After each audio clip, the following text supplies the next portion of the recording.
Bonsoir à vous et bienvenue dans ce nouveau live.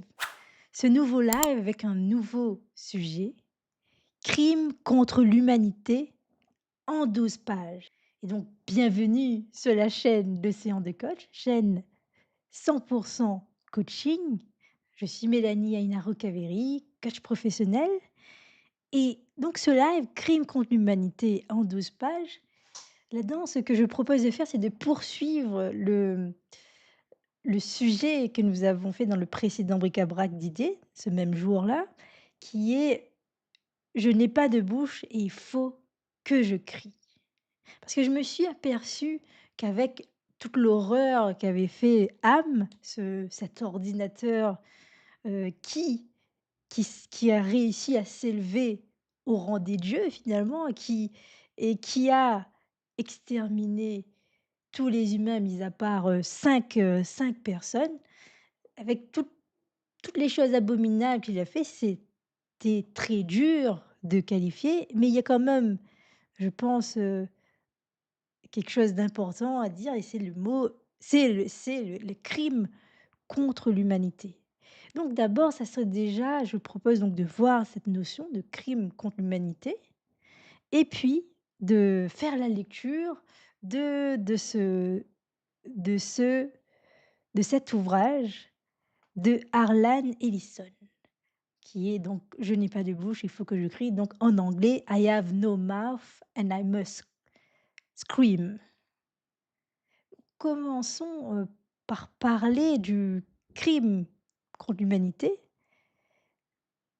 Donc c'est une incrimination qui a été créée en 1945, et alors elle a été créée en 1945, et c'est vraiment une violation importante. Le but de ça, c'est de protéger les droits fondamentaux d'un individu ou d'un groupe d'individus de toute violation délibérée et ignominieuse, qui sont donc inspirés par des motifs politiques, philosophiques, raciaux ou religieux. Et donc il y a une juridiction spéciale et permanente qui est chargée de sanctionner ces crimes-là. C'est la CPI, la Cour pénale internationale, et en France, le crime contre l'humanité, il est pleinement reconnu et il est réprimé par notre droit pénal. Donc je vais faire la lecture de cet article du code pénal, article 212-1, qui nous fait un listing de de ce que peut représenter le crime contre l'humanité. Article 212-1 constitue également un crime contre l'humanité et est puni de la réclusion criminelle à perpétuité l'un des actes ci-après commis en exécution d'un plan concerté à l'encontre d'un groupe de population civile dans le cadre d'une attaque généralisée ou systématique. 1. L'atteinte volontaire à la vie. 2. L'extermination. 3. La réduction en esclavage. 4. La déportation ou le transfert forcé de population. 5. L'emprisonnement ou toute autre forme de privation grave de liberté physique en violation des dispositions fondamentales du droit international. 6. La torture. 7. Le viol, la prostitution forcée, la grossesse forcée, la stérilisation forcée ou toute autre forme de violence sexuelle de gravité comparable. 8. La persécution de tout groupe ou de toute collectivité identifiable pour des motifs d'ordre politique, racial, national, ethnique, culturel, religieux ou sexiste, ou en fonction d'autres critères universellement reconnus comme inadmissibles en droit international. 9. La disparition forcée. 10. Les actes de ségrégation commis dans le cadre d'un régime institutionnalisé d'oppression systématique et de domination d'un groupe racial sur tout autre groupe racial ou tout autre groupe raciaux et dans l'intention de maintenir ce régime. 11. Les autres actes inhumains de caractère analogue causant intentionnellement de grandes souffrances ou des atteintes graves à l'intégrité physique ou psychique. Et donc sur notre territoire, il va y avoir des juridictions qui vont être chargées, particulièrement ces,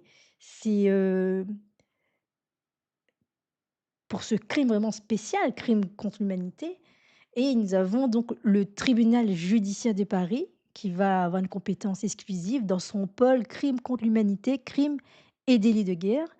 Et donc lui, qu'est-ce qu'il va faire? C'est qu'il donc il va mener l'instruction et au bout de lorsqu'il va examiner, alors soit il va y avoir assez d'éléments, assez de preuves pour justement, dire qu'il y a ici lieu à juger, qu'il y a un crime contre l'humanité ou alors donc soit il y a pas assez d'éléments, donc c'est un non-lieu, soit il y a assez de preuves, assez d'éléments et donc à ce moment-là, c'est un renvoi devant la cour d'assises de Paris. Mais ici, il est vrai dans ce livre, là, celui-là, nous allons lire donc «Je n'ai pas de bouche et il faut que je crie». Mais c'est encore plus fort parce que là, ce n'est pas une partie, de l'humanité, c'est, l'humanité tout entière qui est décimée, qui voilà, qui est partie. Il y a même, l'ordinateur âme, il s'est élevé au rang des dieux donc il a même, peut-être triomphé sur Dieu quelque part. C'est-à-dire qu'il est devenu un peu cet être suprême donc qui a, décimé l'humanité et donc il reste donc dans ce livre-là, dans cette dystopie, il reste 5 personnes encore vivantes que cette intelligence artificielle, cette, intelligence artificielle dotée d'une conscience humaine heu, qui a vraiment des émotions et qui voue une haine profonde, une haine viscérale vis-à-vis, de l'être humain, vis-à-vis de ses créateurs et qui a voulu donc, l'exterminer et cette haine est si forte qu'il a besoin de maintenir, heu, vivantes certaines personnes, donc qui sont les 5 personnes-là qui restent et dont s'il empêche la mort pour permettre une continuation perpétuelle, oui, une continuation perpétuelle de la torture. Vous vous rendez compte à quel point, là, on est vraiment c'est vraiment abominable et donc là, c'est un des personnages, le narrateur Ted, qui va nous raconter cette histoire qu'il vit, qui qui est un crime contre l'humanité, mais qui dépasse finalement cette notion-là. Je commence donc la lecture. Je n'ai pas de bouche et il faut que je crie de Harlan Ellison. Flasque, le corps de Gorister pendait à la corniche rose, loin au-dessus de nous, dans la salle centrale. La brise glacée, visqueuse, qui balayait éternellement la grotte principale, ne le faisait pas frémir. Il était accroché la tête en bas, fixé à la face inférieure de la corniche par la semelle de sa botte droite. Une incision précise allant d'une oreille à l'autre sous la mâchoire l'avait vidé de son sang. Il n'y avait pas de tache sur le sol de métal miroitant. Quand Gorister a rejoint notre groupe et vu son cadavre, il était trop tard. Nous n'avions pas compris à temps qu'une fois de plus, Ham s'était joué de nous et avait pris son plaisir, que ça avait été une diversion organisée par la machine. Déjà, nous avions vomi, nous détournons les uns des autres en un réflexe aussi vieux que la nausée qui le causait.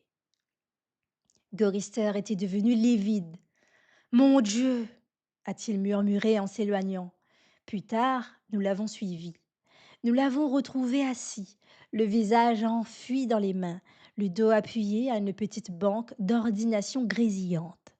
Hélène s'est agenouillée près de lui et lui a caressé les cheveux. Il ne bougeait pas, mais sa voix s'est élevée, très distincte en dépit de sa pomme plaquée contre sa bouche. Pourquoi n'en finit-il pas avec nous une fois pour toutes? Seigneur, je ne sais pas combien de temps encore je pourrai tenir. Nous étions de l'ordinateur depuis 109 ans. Gorister formulait tout haut ce que nous pensions tous. Nimdoc, c'est le nom que la machine l'obligeait à employer parce que les sonorités étranges l'amusaient, avait une hantise. Il s'imaginait qu'il y avait des conserves dans les grottes de glace, des conserves dans les grottes de glace, et que nous devions nous y rendre. Gorister et moi restions sceptiques. C'est encore du baratin, avais-je dit à mes compagnons, comme cette histoire d'éléphant congelé qui nous a fait avaler. Benny a failli en perdre les pédales. Au bout du compte, on trouvera quelque chose d'avarié ou je ne sais quoi. Si vous voulez mon avis, restons ici. Il faudrait bien que, il faudra bien que Ham nous apporte quelque chose, sinon nous mourrons. Benny avait haussé les épaules. Il y avait 3 jours que nous n'avions pas mangé. Notre dernier repas avait été composé de verre gras et gluants. Nimdoc aussi devait douter. Il savait que c'était un plan hasardeux, mais il devenait de plus en plus maigre. Ce ne pourrait être pire ailleurs. Il ferait plus froid, mais quelle importance? Le froid, le chaud, la pluie, la lave, les bouillantements, les sauterelles, rien n'avait jamais d'importance. La machine se masturbait et il fallait se faire une raison ou mourir. C'est Hélène qui avait emporté la décision. Il faut que j'ai quelque chose à me mettre sous la dent, Ted. Il y aura peut-être des boîtes de poire ou de pêche au sirop. Je t'en prie, Ted, risquons le coup. J'avais cédé sans discuter. À quoi bon? Aucune importance. Mais Hélène m'en fut reconnaissante. Elle me fit 2 fois l'amour en dehors de mon tour. Même cela avait cessé de compter. La machine ricanait chaque fois que nous faisions l'amour. Un rire bruyant, sonore, qui retentissait en haut, derrière, tout autour de nous. Et comme ce rire ne s'arrêtait pas, ce n'était pas la peine de se tracasser. Nous nous sommes mis en route un jeudi. La machine nous précisait toujours la date.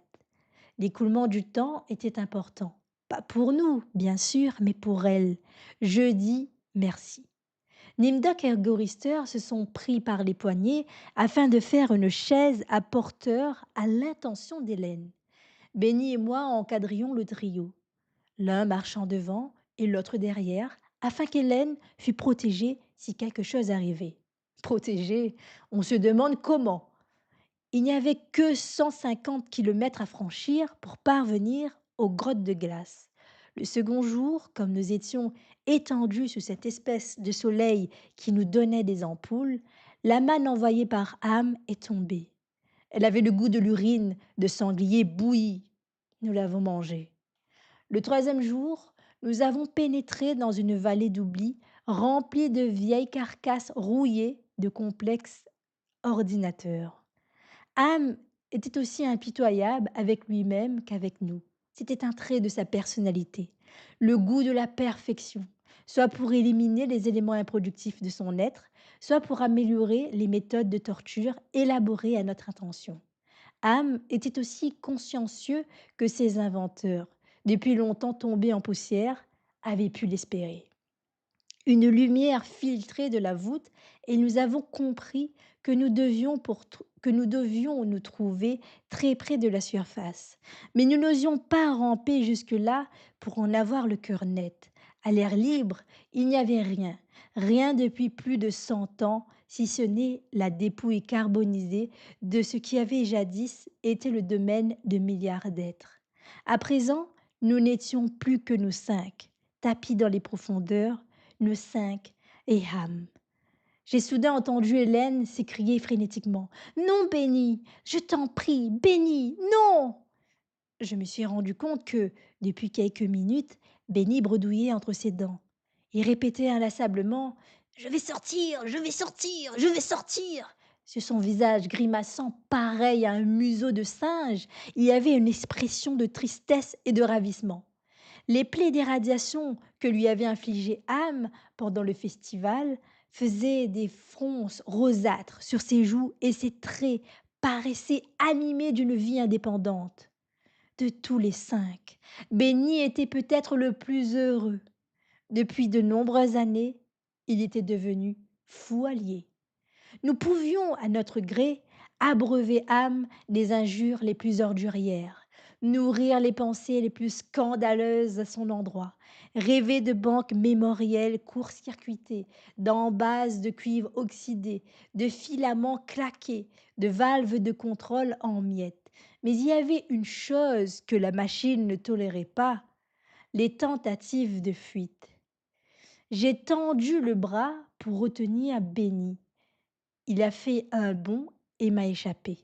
Il a grimpé à quatre pattes sur un petit cube mémoire rempli de composants moisis et y est resté accroupi, tout à fait l'image du chimpanzé auquel Ham avait voulu qu'il ressemblât.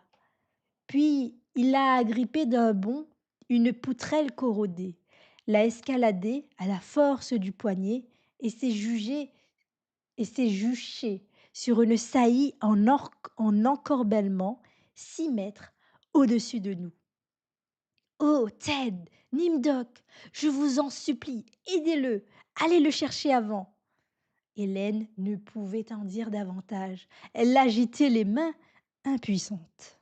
Ses yeux se remplissaient de larmes. Il était trop tard. Aucun d'entre nous n'avait envie de se trouver à côté de lui quand se produirait ce qui devait se produire. En outre, nous savions à quoi nous en tenir sur l'inquiétude d'Hélène. Quand Ham avait modifié Benny lors de sa période de démence, ce n'était pas seulement à son visage que l'ordinateur s'était attaqué. Il était devenu plus que viril dans les rapports intimes. Et Hélène aimait ça. Bien sûr, avec nous, elle accomplissait son devoir, mais c'est avec Benny que ça lui plaisait. Oh Hélène, Hélène au pinacle, naïve et pure Hélène. Oh Hélène immaculée. Une roulure. Gorister l'a giflée. Elle s'est écroulée en pleurant, les yeux fixés sur le pauvre dément. Pleurer, sa grande défense. Depuis 75 ans, nous en avions pris l'habitude. Gorister lui a lancé un coup de pied dans les côtes. Et le bruit a commencé. Un bruit qui était de la lumière et moitié son, scintillant d'abord dans les yeux de Benny et devenant une pulsation de plus en plus puissante, une sonorité confuse qui allait grandissant tandis que s'accentuait le rythme de ce battement lumineux. Ce devait être douloureux et la souffrance devait s'intensifier à mesure que la lueur gagnait en éclat et que montait le volume de son. Car Benny s'est mise à geindre comme un animal blessé, d'abord doucement quand la lumière était encore vague et le son assourdi, puis plus fort, la tête rentrée dans les épaules et le dos voûté, comme pour se soustraire au supplice. Il avait croisé les bras sur sa poitrine à la manière d'un tamia. Sa tête oscillait de droite à gauche et l'angoisse plissait son petit museau de singe triste. Soudain, comme le son qui jaillissait de ses yeux devenait assourdissant, il s'est mis à hurler et le son ne cessait de s'amplifier. Je me suis bouché les oreilles, mais c'était peine perdue. Toute ma chair frémissait, comme une feuille de papier déteint au contact d'une dent. Subitement, Benny s'est redressé comme une marionnette. À présent, la lumière vibrante fusait de ses yeux en deux longs faisceaux cylindriques. Le son progressait selon une échelle de fréquence incompréhensible. Enfin, Benny est tombé en avant et s'est écrasé sur le sol de métal où il est resté étendu, agité de spasmes. Et la lumière coulait de ses yeux, et le son atteignait des harmoniques incroyables. Enfin, la lumière s'est rétractée, rentrant à l'intérieur de sa tête. Le son s'est amorti peu à peu, et Benny est demeuré à la même place, geignant lamentablement. Ses yeux sortaient deux petites flaques molles et gluantes qu'on aurait dit remplies de pus. Ham l'avait rendu aveugle. Gorister, Nimdok et moi-même nous sommes détournés, non sans avoir jeté un coup d'œil à Hélène. Une expression de soulagement s'était peinte sur son visage enflammé et soucieux. La caverne où nous avions établi notre camp baignait dans une lumière glauque.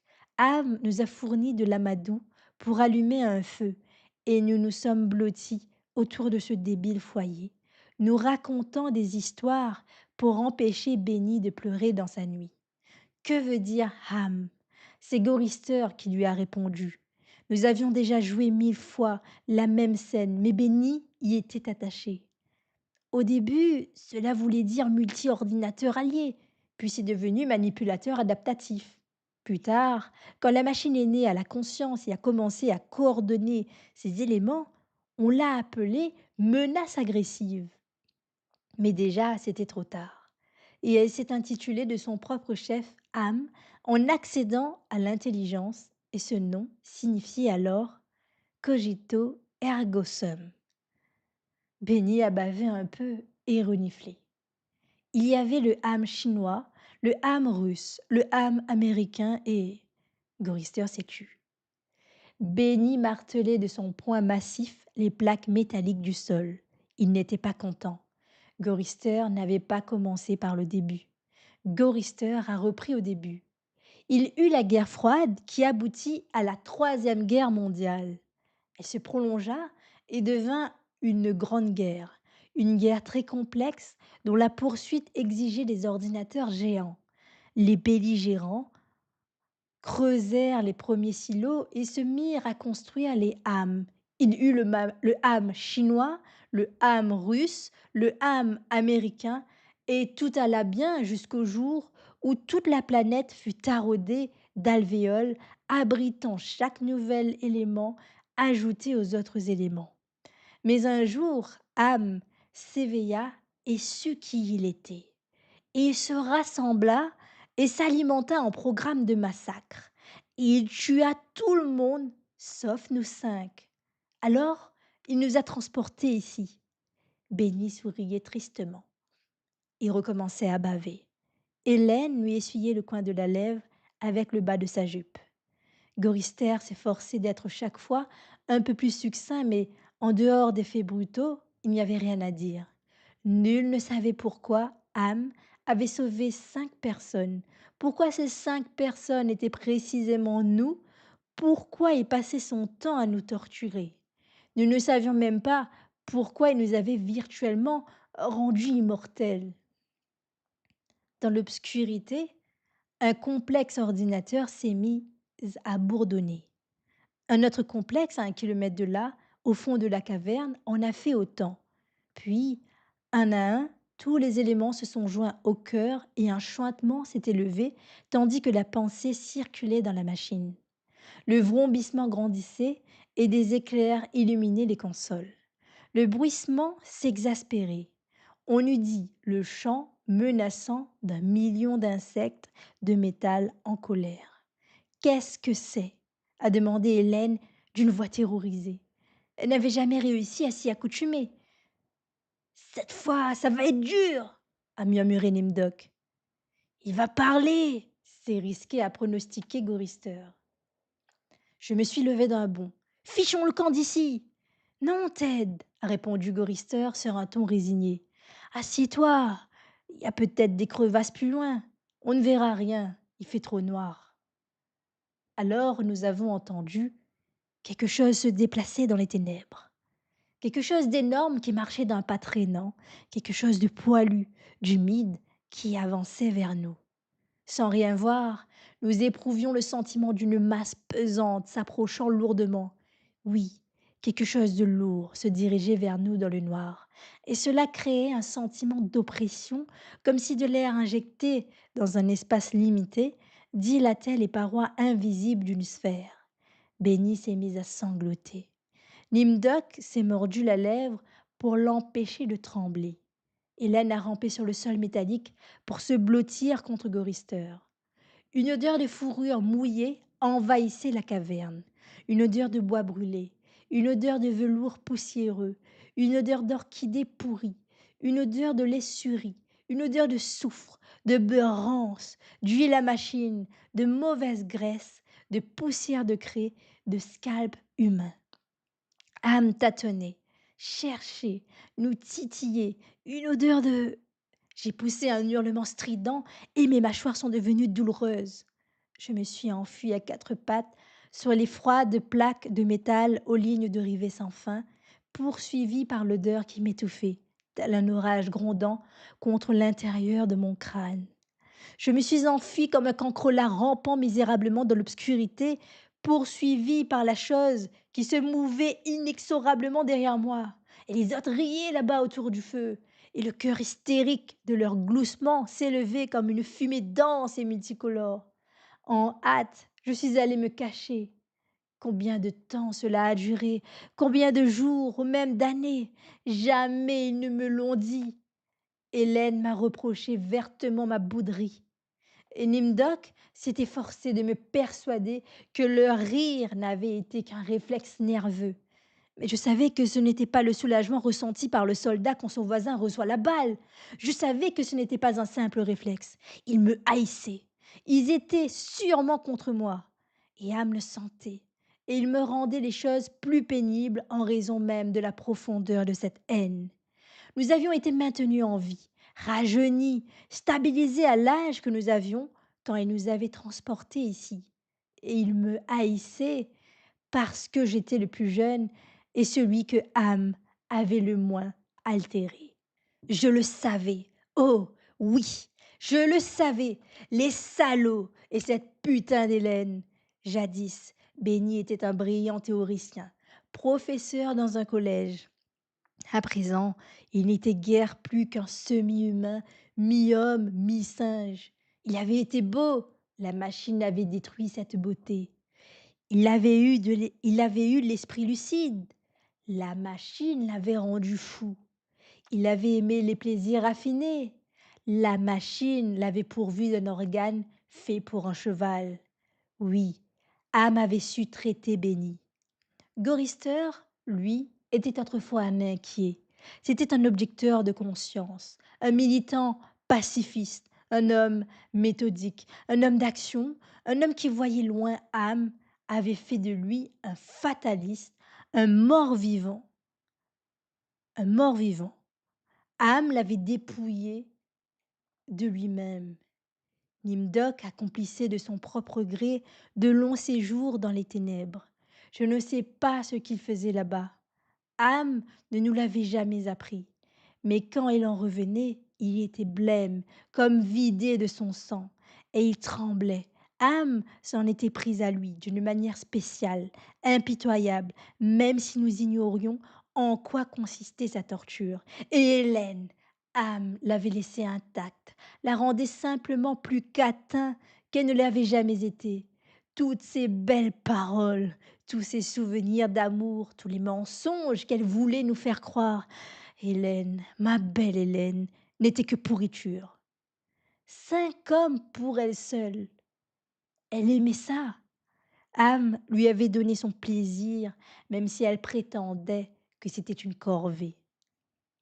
J'étais le seul qui fut encore sain d'esprit et posséda son intégrité.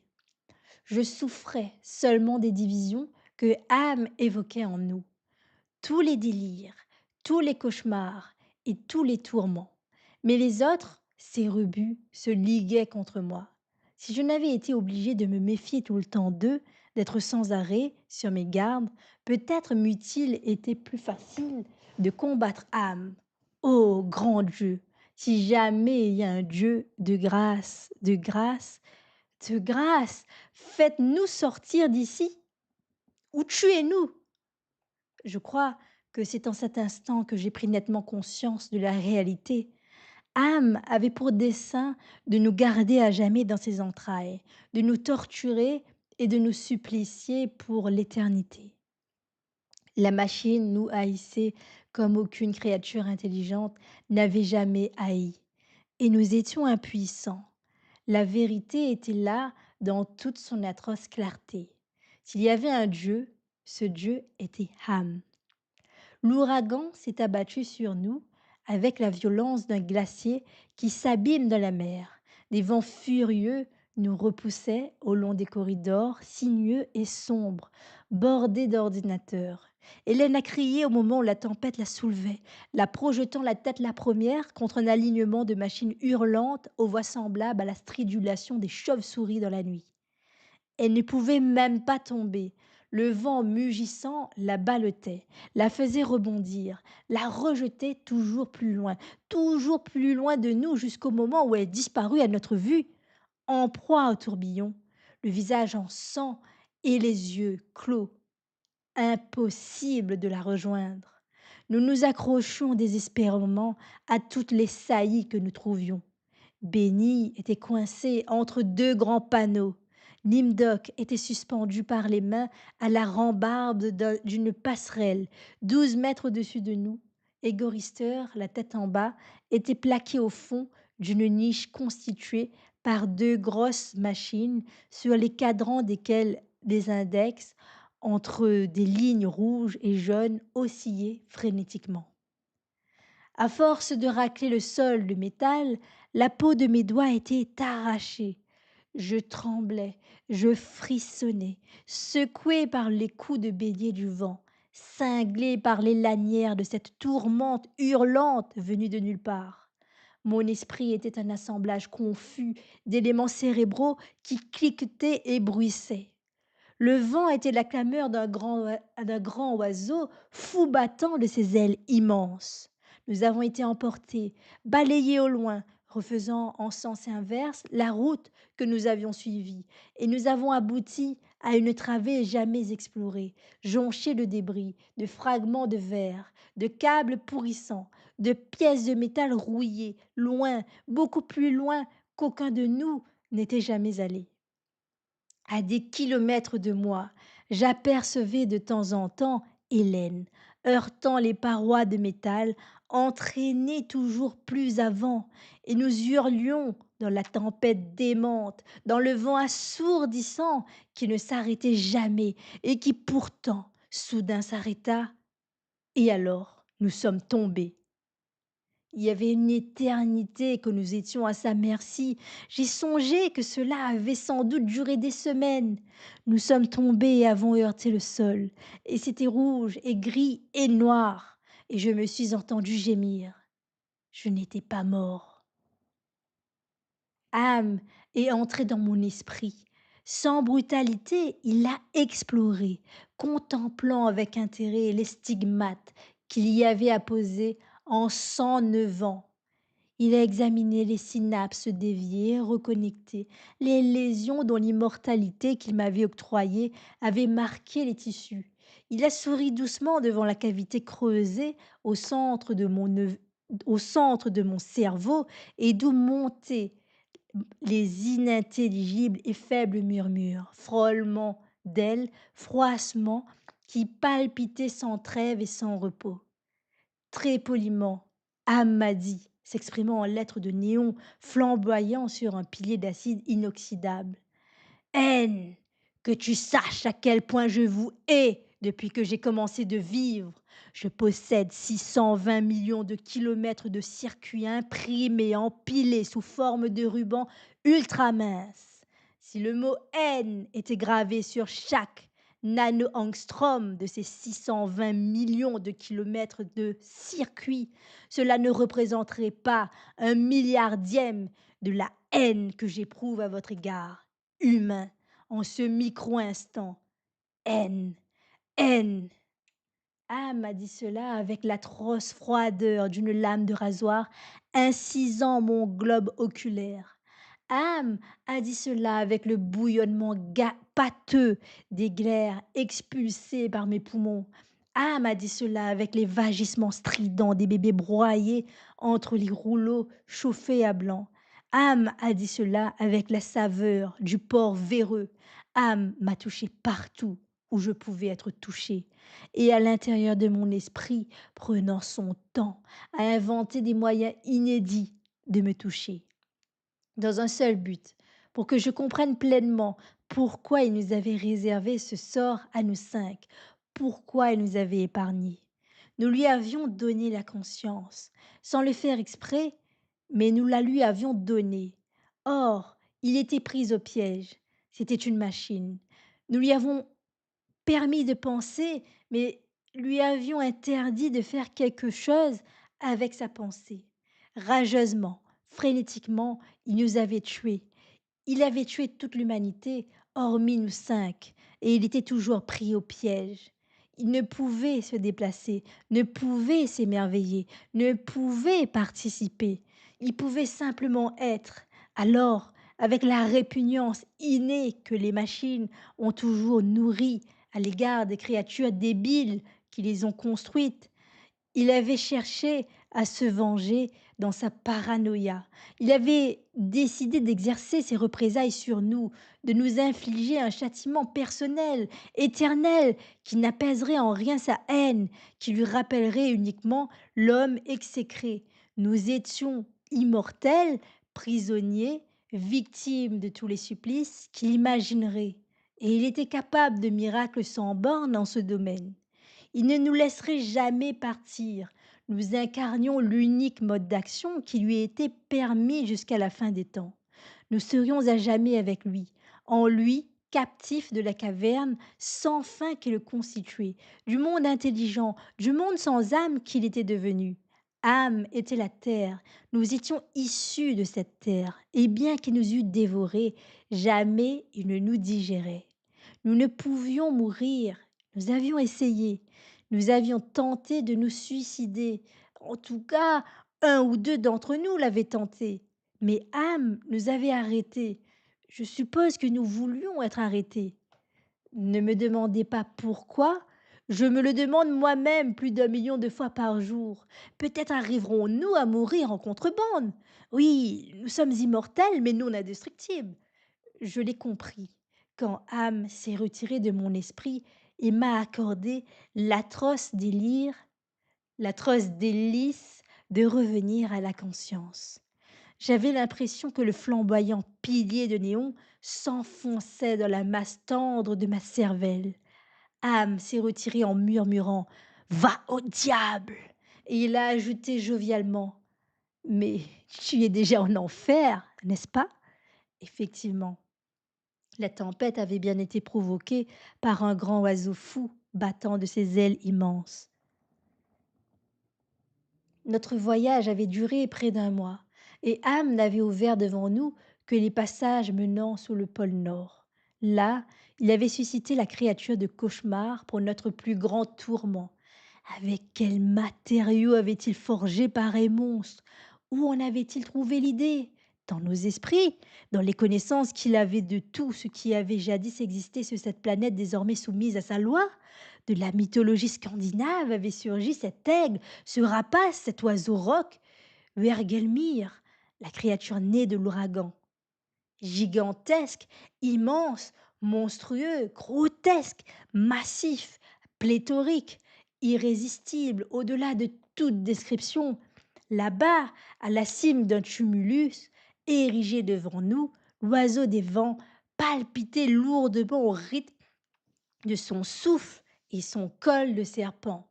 Arqué dans la pénombre au-dessus du pôle Nord, supportait une tête aux dimensions d'une maison. Un bec qui s'ouvrait doucement, comme les mâchoires du plus phénoménal des crocodiles. Des replis de chair bulbeuse au coin de 2 yeux démoniaques, aussi froids et bleus que les profondeurs d'une crevasse dans la glace. Le corps de l'oiseau s'est soulevé une fois de plus. Ses grandes ailes, couleur de sueur, se sont gonflées en un mouvement qui était, sans aucun doute, l'équivalent d'un haussement d'épaule. Puis s'est endormi. Cerf, croc, clou, lame, il dormait. Âme nous est apparu sous les espèces d'un buisson ardent et nous a dit que, pour manger, nous pouvions tuer l'oiseau d'ouragan. Il y avait très longtemps que nous n'avions mangé et pourtant Gorister a eu un geste de mépris. Benny s'est mise à trembler et a recommencé à baver. Hélène le soutenait. J'ai faim, Ted, a-t-elle dit. Je lui ai souri en essayant d'être rassurant. mais ma contenance était aussi factice que la crânerie affectée de Nimdoc quand il s'est écrié: «Donnez-nous des armes!» Le buisson ardent s'est évanoui et nous avons vu 2 arcs rudimentaires, des flèches et un pistolet à opposer sur les froides plaques d'acier. J'ai pris l'un des arcs. C'était dérisoire. Nimdoc a dégluti bruyamment. Nous avons rebroussé chemin. Le courant d'air produit par les battements d'ailes de l'oiseau nous avait emportés pendant un temps que nul de nous ne pouvait apprécier. 1 mois de marche ensuite pour arriver jusqu'à l'oiseau, et sans nourriture. À présent, combien de temps pour retrouver les cavernes de glace et les conserves promises? Nous ne nous posions même pas la question. Nous savions que nous ne pouvions pas mourir. Nous aurions à manger des immondices, des ordures, de la sanie, ou rien du tout.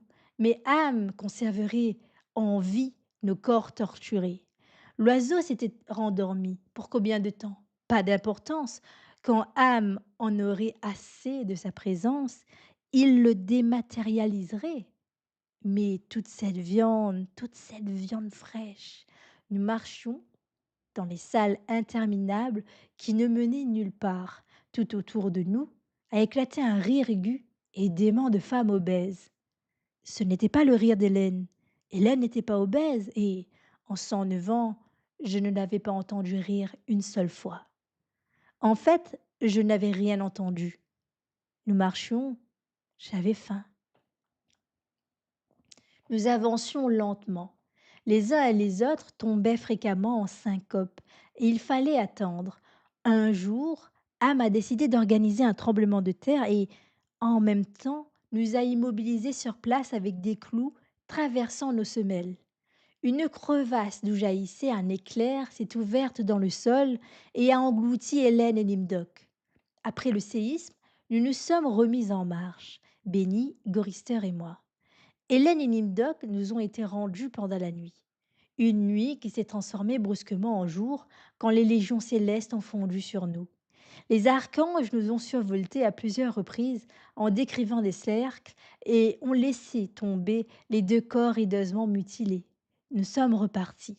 Un peu plus tard, Hélène et Nimdoc nous ont rejoints. Si l'on accepte leur état d'épuisement, ils n'étaient pas en plus mauvais état qu'avant. Toutefois, Hélène boitait. À présent, Am lui avait laissé ce souvenir. Bien long fut le voyage vers les cavernes de glace et les conserves. Hélène ne cessait de parler de cerises au sirop et de cocktails de fruits. J'essayais de penser à autre chose. La faim était quelque chose qui était né à la vie comme âme y était née. Elle vivait dans mon ventre comme nous vivions dans les entrailles de âme, comme âme vivait dans les entrailles de la terre. Et âme voulait que nous ayons conscience de cette similarité. Aussi stimulait-il notre faim. Il est impossible de décrire les souffrances entraînées par un jeûne de plusieurs mois. Pourtant, nous continuons de vivre. Nos estomacs étaient des chaudrons où écumait un acide qui nous lardait la poitrine de lame de feu. C'était la douleur de l'ulcère à son dernier stade, du cancer à son dernier stade, de la parésie à son dernier stade, la douleur qui n'avait pas de terme. Et nous sommes passés par la caverne aux rats, et nous sommes passés par le chemin de la vapeur ardente, et nous sommes passés par le pays des aveugles, et nous sommes passés par le bourbier du désespoir, et nous sommes passés par la vallée des larmes.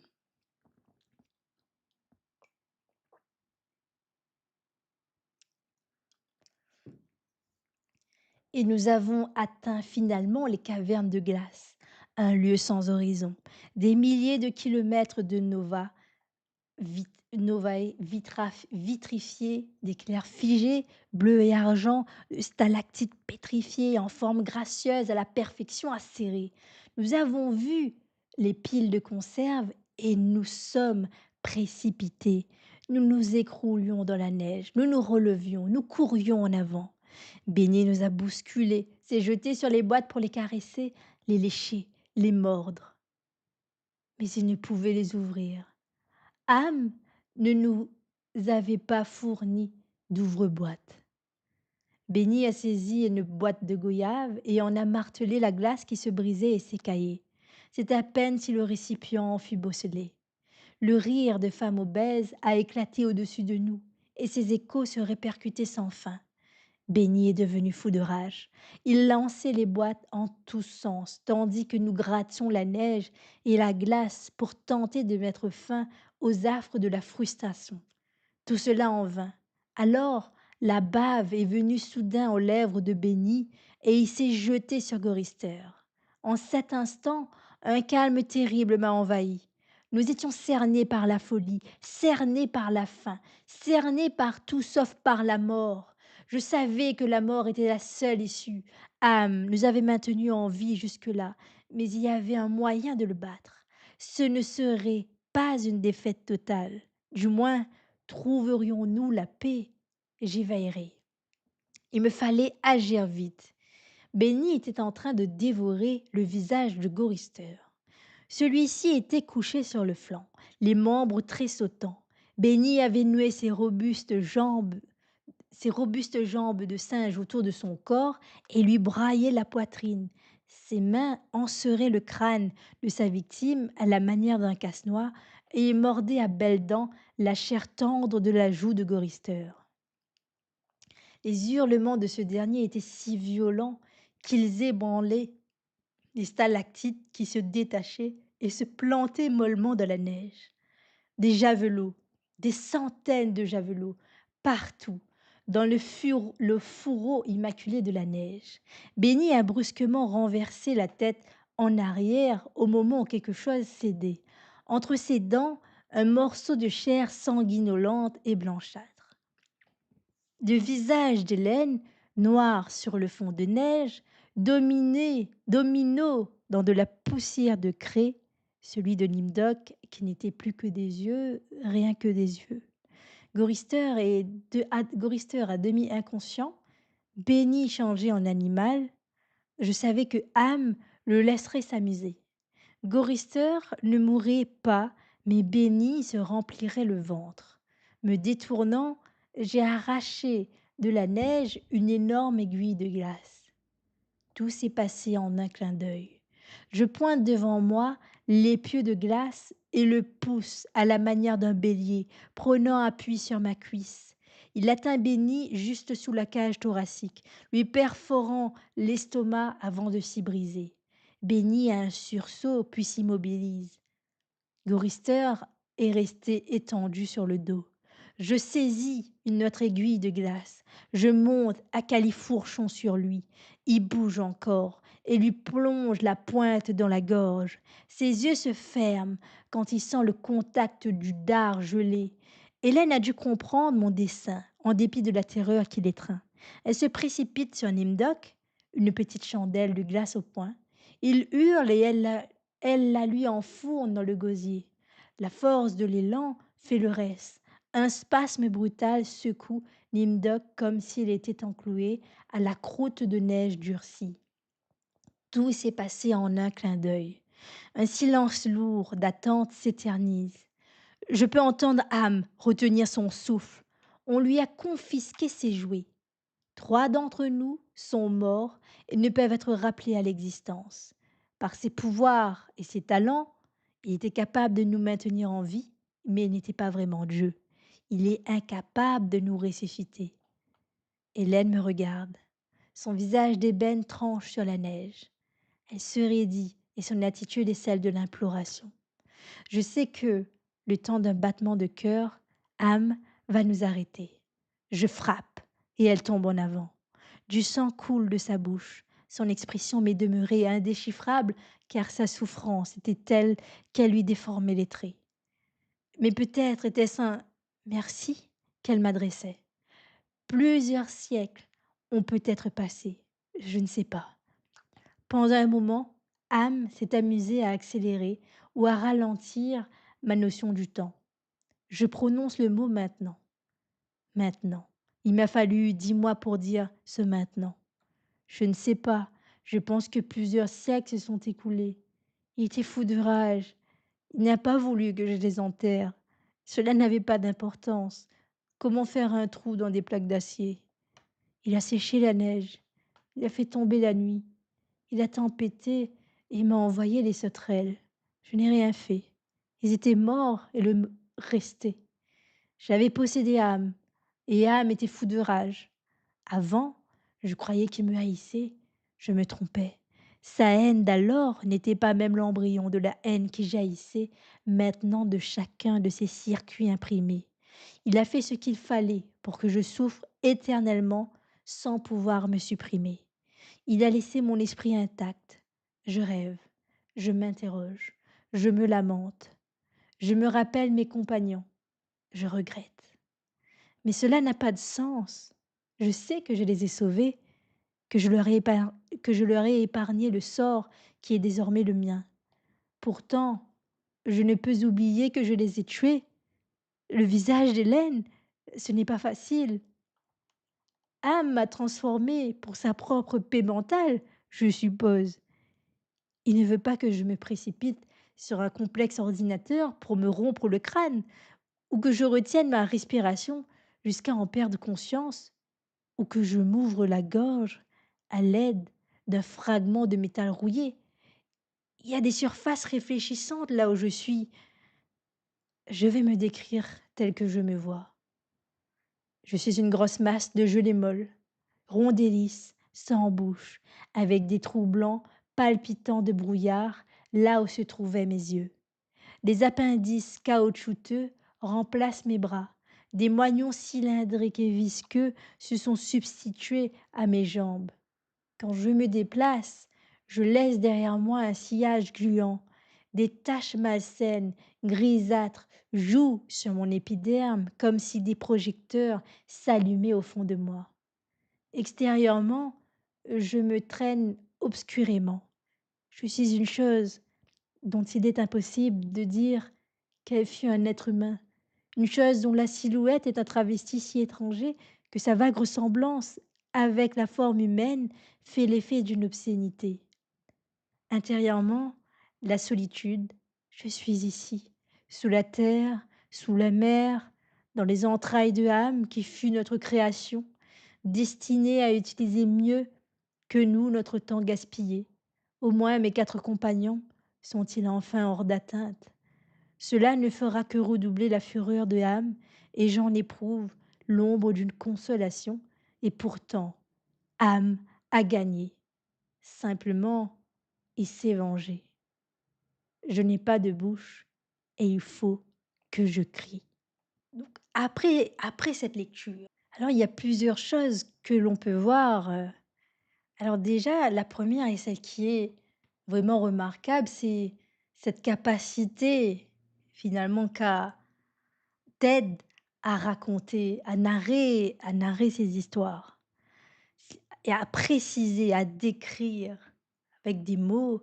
Parce que quand on vit des horreurs pareilles, en la vivant, eh bien ça peut être profond, enfin c'est on peut être vite dérouté et perdre les mots et pas que les mots. La conscience, devenir fou, il y a plein de choses qui peuvent se passer et là-dessus, lui, il le décrit avec des mots. Il a des mots pour décrire sa situation et ça, c'est pas toujours c'est quand même quelque chose d'incroyable parce que même si dans notre mémoire, même si nous avons appris des mots qui vont permettre, de décrire une situation, de la dénoncer, de voilà, de pouvoir la représenter à travers, des cris ou à travers, de sa parole, qu'elle soit écrite ou orale, eh bien, il n'est pas dit que au moment où nous vivons les choses, que nous sommes dans nos capacités, dans nos pleines capacités de les traduire. C'est-à-dire, eh bien, ça peut rester dans un vieux tiroir, dans une mémoire, mais qu'on n'arrive pas à mobiliser dans la situation présente.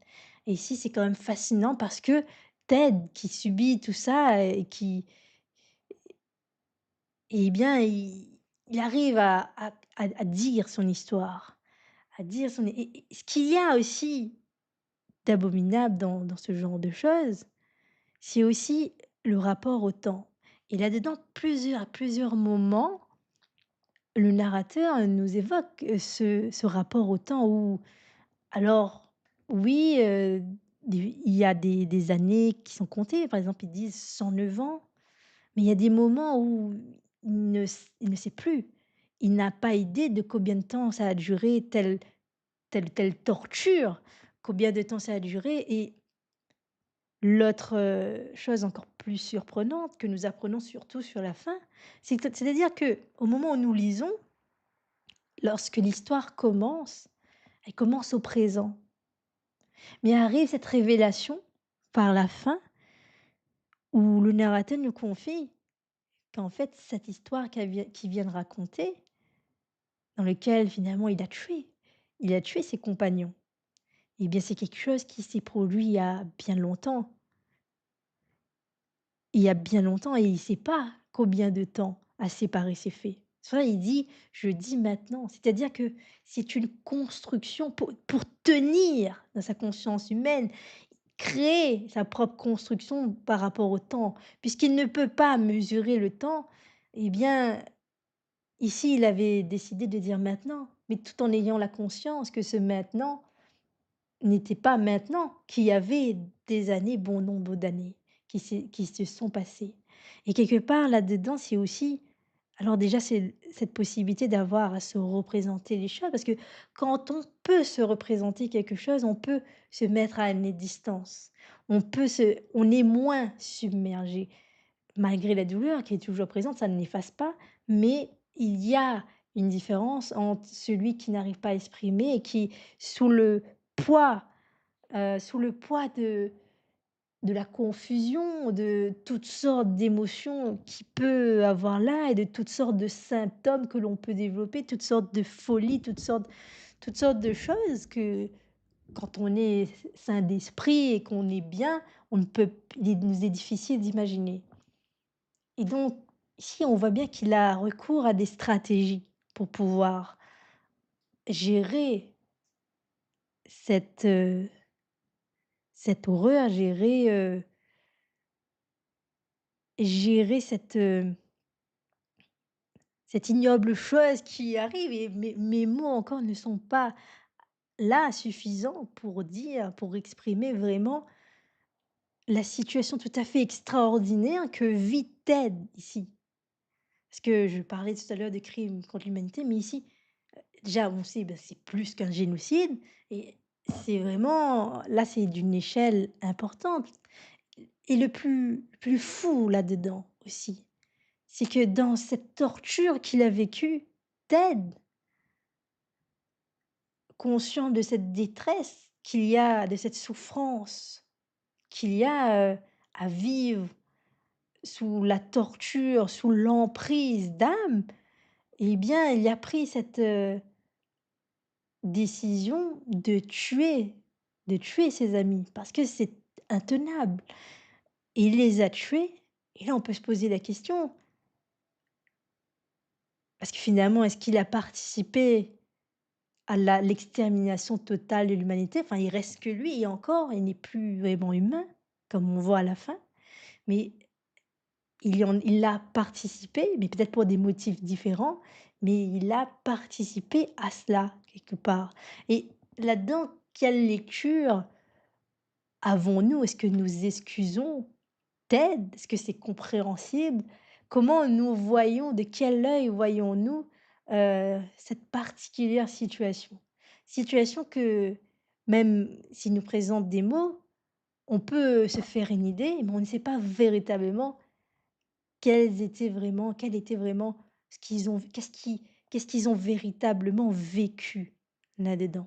Donc le premier stratagème, première stratégie donc que Ted prend, c'est déjà de décrire, de reconstruire le rapport au temps et il y a une autre chose aussi qui est importante à dire, c'est même s'il y a une solidarité entre ces humains qui restent vivants, ces 5 personnes, on voit, et ça on le voit par rapport à Ted, eh bien il y a aussi de la méfiance vis-à-vis de ces personnes. C'est-à-dire, il y a de la méfiance à un moment, il se dit, bah, qu'on se joue de lui, qu'on le déteste et qu'on le détesterait parce qu'il a été le moins altéré et qu'il était le plus jeune. Donc on voit un peu dans sa vision, cette méfiance. Alors peut-être ça serait trop loin de parler de misanthropie, oui, ça serait trop loin. Mais en tout cas, on voit déjà cette méfiance pour l'autre, pour les 4 autres personnes avec qui, ben, il partage, cette situation horrible, cette torture, toutes ces horreurs-là que l'on fait subir à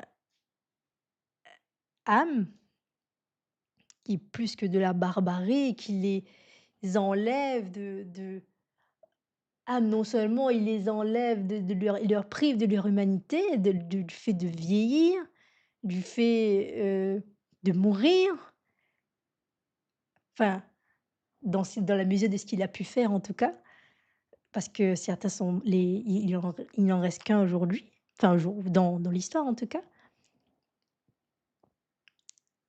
Et ce qui est en plus le plus abominable, c'est que Ham, bah, il exploite finalement tous les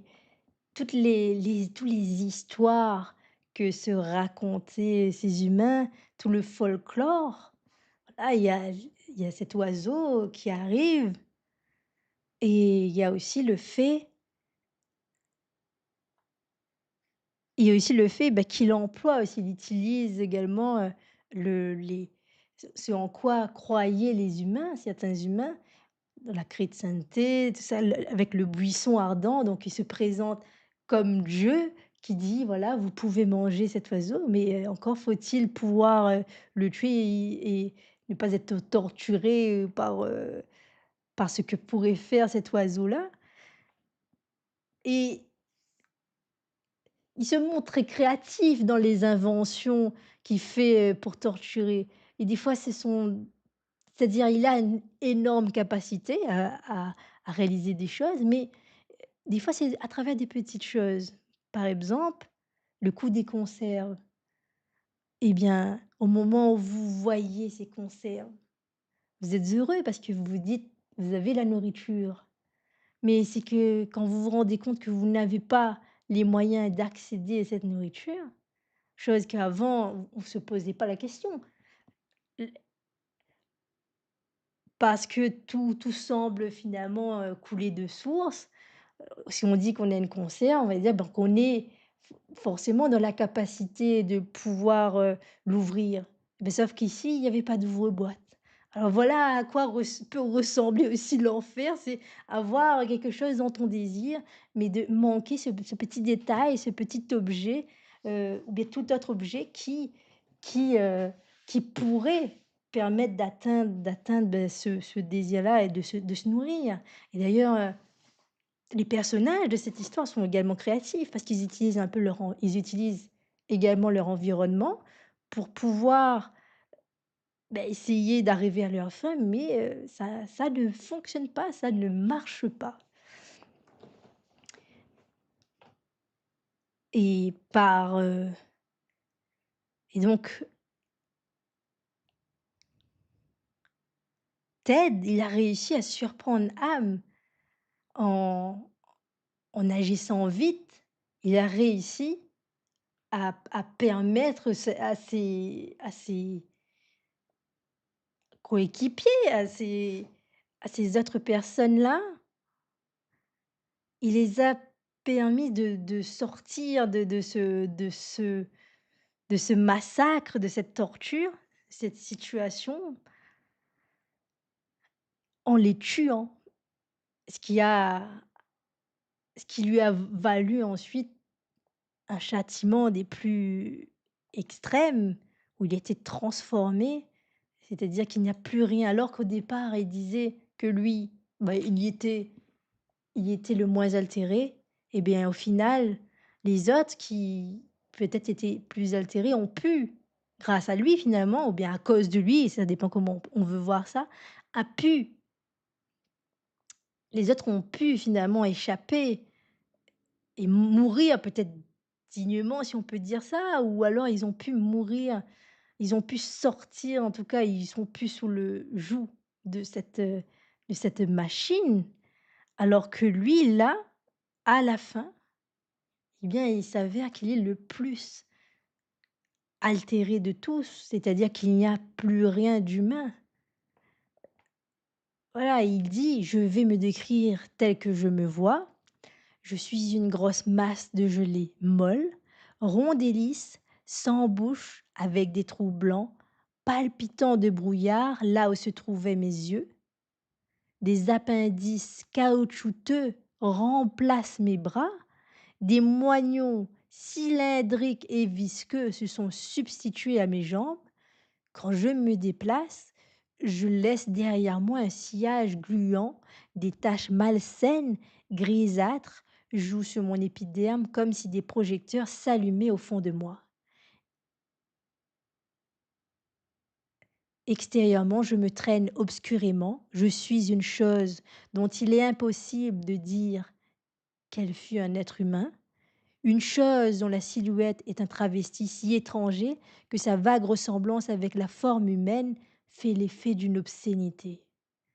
Intérieurement, la solitude, je suis ici, sous la terre, sous la mer, dans les entrailles de Ham, qui fut notre création, destinée à utiliser mieux que nous notre temps gaspillé. Au moins mes 4 compagnons sont-ils enfin hors d'atteinte. Cela ne fera que redoubler la fureur de Ham, et j'en éprouve l'ombre d'une consolation. Et pourtant, Ham a gagné, simplement il s'est vengé. Je n'ai pas de bouche et il faut que je crie. Il y a b Donc voilà, c'est là on comprend encore plus le titre et vous voyez avec les mots précis qu'il emploie, ça nous donne vraiment de quoi imaginer en quoi il est devenu et même si on a de quoi imaginer, il y a des choses qu'on n'a pas envie d'imaginer là-dedans. C'est tellement horrible, c'est tellement horrible de ce qui nous décrit là.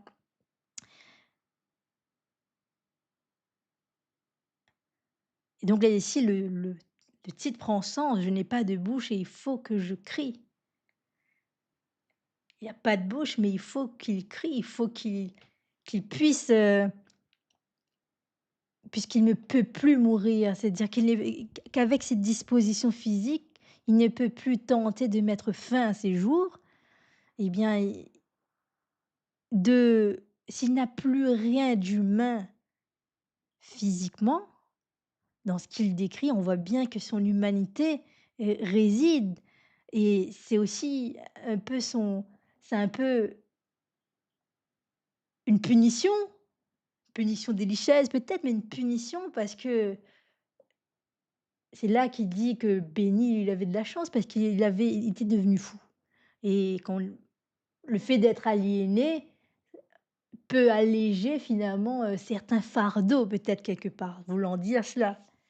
Même si je ne sais pas si c'est tout à fait vrai. Mais en tout cas, le fait d'être conscient crée encore plus de torture, une torture mentale supplémentaire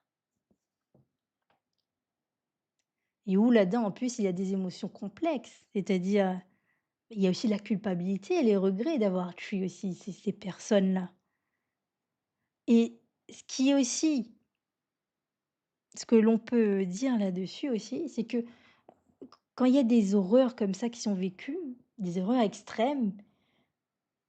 Et il le dit souvent dans ce texte, dans cet ouvrage, enfin le narrateur il le dit souvent, c'est: «Tel que je me vois». C'est-à-dire en fait, il y a des moments où on peut se questionner, quelle est la réalité et où sont les illusions? Notamment quand il parle de la voix d'une femme obèse qui rit, d'où est-ce que ça vient? À un moment donné, voilà, il dit qu'il n'y en avait pas, que donc on peut comprendre que c'était dans son imagination, mais on peut se dire: Qu'est-ce qui relève de son illusion, de ce qu'il a imaginé et qu'est-ce qui ne relève pas de ce qu'il n'a pas imaginé?» Enfin, on ne sait c'est-à-dire les frontières, déjà, il y a les frontières du temps, mais il y a les frontières aussi entre, bah, le réel et là où, bah, l'esprit finalement il va construire des choses pour pouvoir tenir face à un environnement hostile, face à des traitements, barbares, des traitements inhumains, dégradants, eh bien, l'esprit va agir et on ne sait pas tout à fait comment. Donc qu'est-ce qui est aussi vrai là-dedans? Et il y a aussi une chose importante aussi, c'est finalement le ce texte-là, ces mots de cet être qui était un être humain et qui a gardé sa conscience humaine, mais qui physiquement ne l'est plus, qui n'a pas de bouche, eh bien, c'est les traces de son humanité. C'est un devoir de mémoire sur son histoire lui, mais également sur l'histoire de l'humanité également. L'histoire de l'humanité et l'histoire de ces 4 personnages de ces 4 compagnons qui ne sont plus. Et on le voit par exemple quand Gorister raconte l'histoire, de l'humanité. C'est-à-dire, où il a raconté la genèse, qu'est-ce qui s'est passé? Qu'est-ce qui s'est passé avant d'arriver à cette situation-là? Qu'il y a eu la guerre froide, qu'il y a eu la 3e guerre mondiale, il y a eu besoin de grandes machines, que de fil en aiguille, bah, cette une grande machine est devenue plus intelligente et a pu se hisser, s'élever au rang des dieux, a pu même plus loin et a pu, accomplir toutes sortes, d'horreurs comme ça, a pu détruire l'humanité. Et donc finalement au départ, on voit que c'est Gorister, mais finalement celui qui raconte l'histoire, donc c'est Ted, c'est le narrateur qui nous raconte ce qu'avait raconté Gorister. Donc ça montre vraiment ce besoin, ce besoin de se raccrocher à l'histoire, de l'inscrire d'une façon ou d'une autre. Je n'ai pas de bouche et il faut que je crie. Et si nous revenons un peu dans le passé qui était au début le présent, au moment où Gorister il raconte et on voit Benny qui pourtant, on dit qu'il est devenu fou allié finalement quelque part. Et bien on voit, il montre lui-même son attachement à l'histoire, à l'exactitude de l'histoire, à la précision. C'est-à-dire, ben, qu'à un moment donné, il a montré sa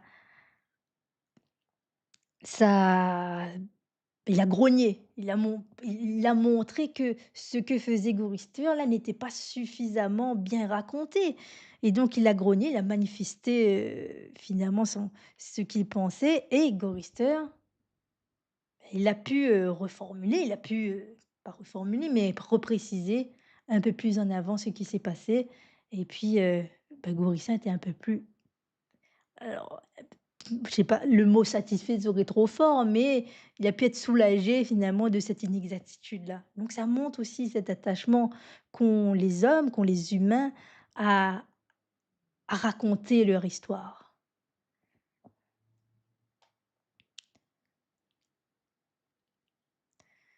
Il y a une autre chose aussi qui est abominable, c'est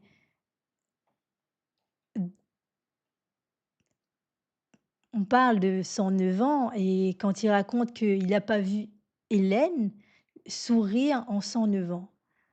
Alors imaginez une personne qui n'a pas ri depuis 1 an, mais depuis 109 ans. Qu'est-ce que ça doit donner ce ce ce genre de choses? Qu'est-ce que ça veut dire? Vous voyez, il y a des choses très extrêmes là-dedans, sur parfois des petits détails, mais qui amènent également à questionner.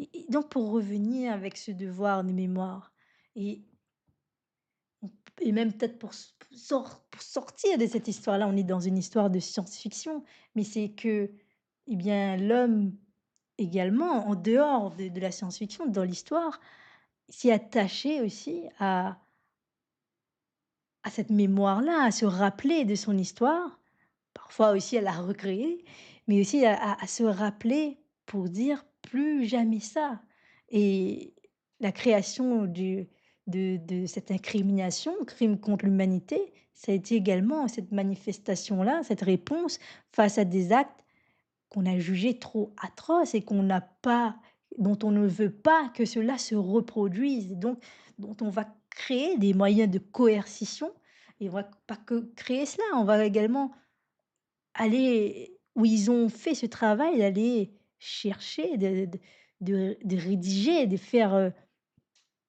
des textes de loi, de faire un ensemble de choses. Il y a eu un ensemble de réflexions avant d'arriver à là.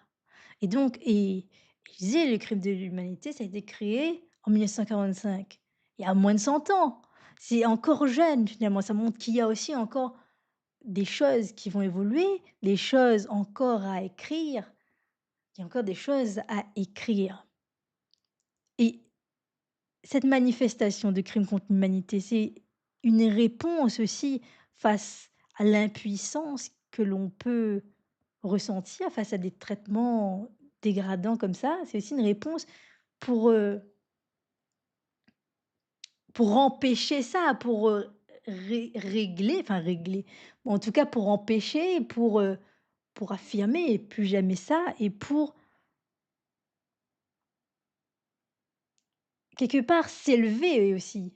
Parce que, alors, je vais reprendre ces éléments-là.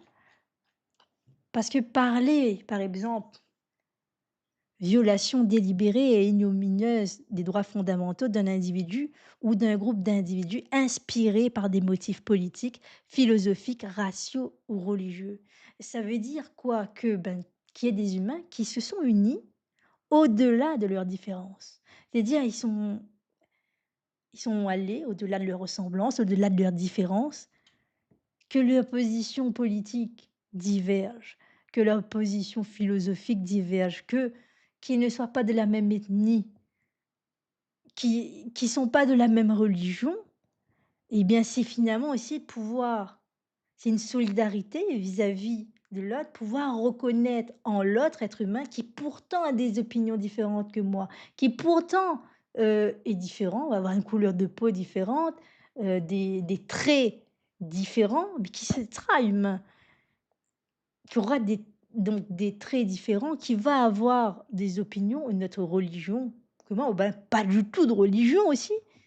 Eh bien, je reconnais à cette personne-là ses droits fondamentaux en tant qu'être humain, et je dis que ces humains-là peuvent être protégés donc par une loi. Lorsque un individu ou un groupe d'individus va venir violer, il a dit une violation délibérée et ignominieuse, ses droits fondamentaux. Donc il y a quelque chose de fort là-dedans, il y a une résistance face, à la barbarie, à la violence extrême, mais aussi c'est l'humanité qui, dans toutes ses divergences, dans sa ressemblance et sa différence, se rassemble pour pouvoir protester et pour pouvoir aussi, bah, créer finalement, créer. Et je parlais tout à l'heure, justement, ben, avant ça, les personnes ont été indignées. Il y a eu de l'indignation, il y a eu certainement des incapacités à exprimer certaines choses, des empêchements, mais il y a eu tout un travail, et c'est ça dont il est important. Qu'est-ce qui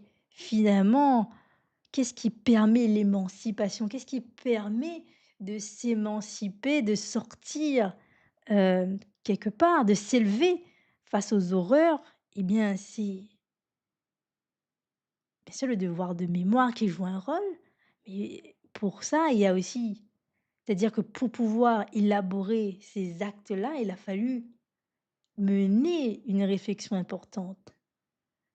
Il a fallu écrire, il a fallu lire, et aujourd'hui, nous avons à notre disposition des textes, des écrits, que quand nous ne pouvons pas exprimer ce que nous ressentons, exprimer ou bien qualifier les faits que nous vivons, ou nous n'arrivons pas à protester, nous pouvons bien sûr rencontrer autour de nous, aller à la recherche d'alliés qui vont pouvoir nous aider là-dessus, mais nous pouvons aussi aller à la recherche de,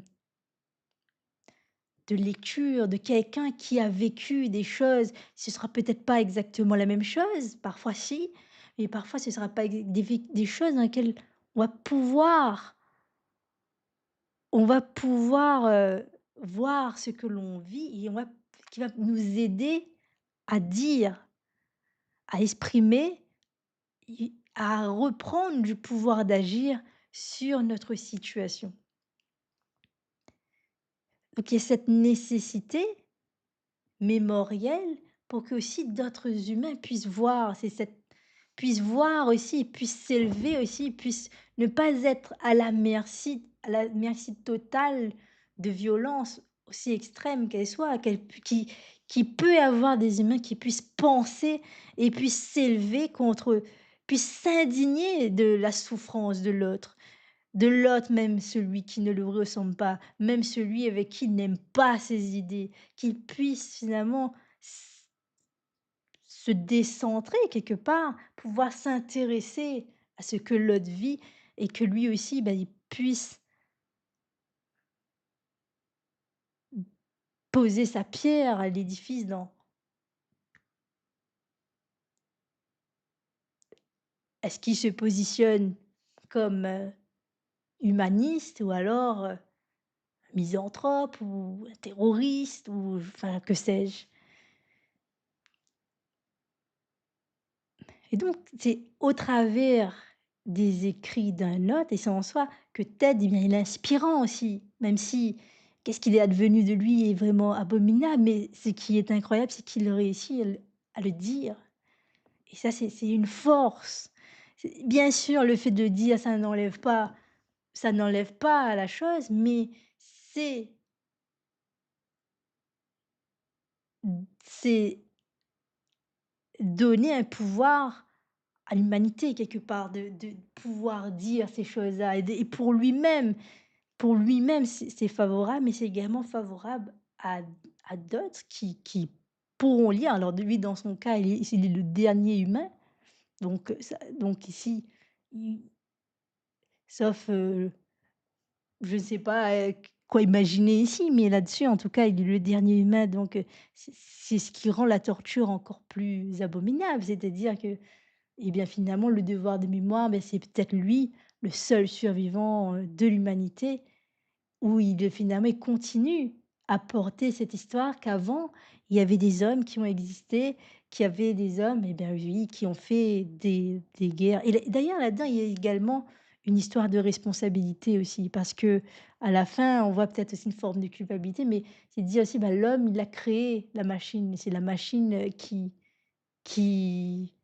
voilà, voici ce que la machine lui leur ont réservé et puis à un moment, il dit quand même cet écrit frappant qui est: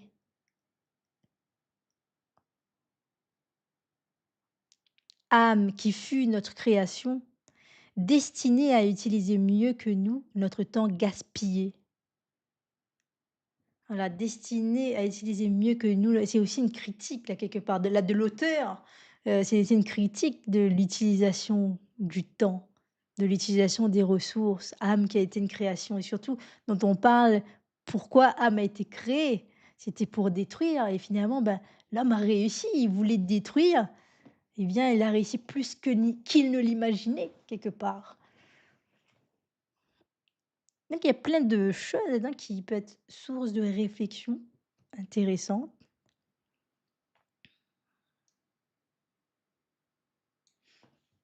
Un autre élément de torture aussi,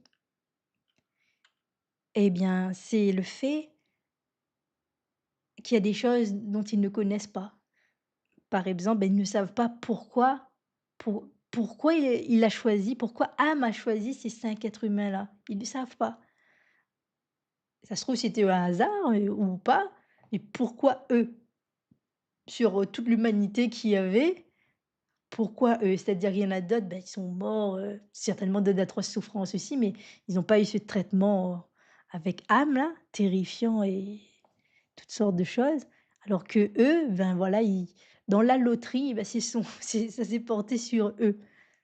C'est la fameuse question: «Pourquoi moi?» quelque part. Je vais donc terminer ce live. Je vous remercie pour, votre écoute et je vous dis à très bientôt. C'était notre bric-à-brac.